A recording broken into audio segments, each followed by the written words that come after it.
Welcome to Today in Payments. I'm your host, Patty Murphy, here with your daily dose of payments notes.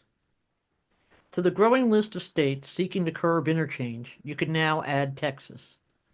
Legislation introduced into the Texas State House and Senate would prevent interchange assessments on any amounts tied to taxes collected for the government, as well as employee tips.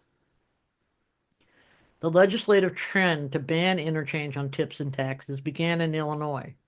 A law to that effect is set to take effect on July 1st. About 2 dozen other states are considering similar moves. There is also chatter in a few other states about pushing similar legislation, but no bills have been introduced yet in those states. The exemption of tax and tip amounts from card interchange is hotly contested by banks and card processors. The Illinois Bankers Association, along with the American Bankers Association and a group of credit unions, is suing Illinois in federal district court to get that law thrown out. A temporary injunction was put in place in January, meaning the new law would not be enforceable while the court considers its legality. But the injunction only covers national banks and federal savings associations.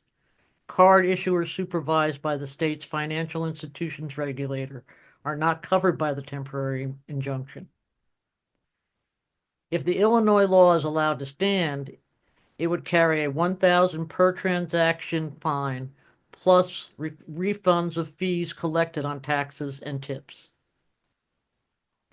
In other news, a new study from Juniper Research projects a 235% growth rate for virtual card payments between this year and 2029. That's compared to a 175% increase between 2021 and 2025. The research firm said the acceleration will be fueled by growth in the subscription economy. In both the B2B and consumer markets, the appeal is the need for greater efficiency in managing recurring payments, Juniper noted.